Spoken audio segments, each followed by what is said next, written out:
বাসন্তী পুজো কেন করা হয় সে নিয়ে আজকে কিছু কথা বলি। বাসন্তী পুজো মূলত বসন্তকালে চৈত্র মাসে শুক্লপক্ষে হয়ে থাকে।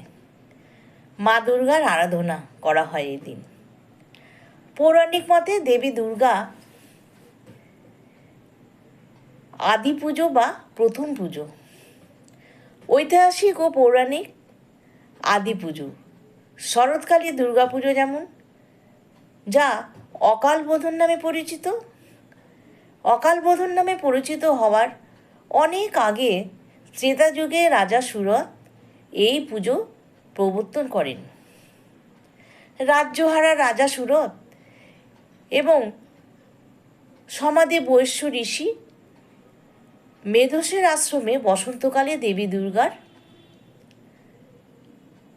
পুজো করেন হারানো রাজ্য ফিরে পাওয়ার জন্য।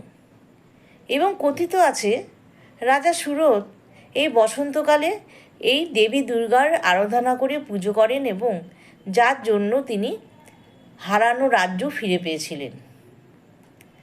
এটি আদ্যাশক্তির পুজো, যা জীবনে সুখ সমৃদ্ধি অশুভ বিনাশ কামনায় এই পুজো করা হয়। বসন্তকাল হলো সজীবতা ও নতুন সৃষ্টির প্রতীক। তাই ঋতু পরিবর্তনের সন্ধিক্ষণে দেবী দুর্গা সৌম্যরূপে পূজিত হন এবং তাকে আমরা এই দিনে আরাধনা করি। তাই এই চৈত্র মাসের শুক্লপক্ষে বসন্তকালে বাসন্তী পুজো হয়ে থাকে।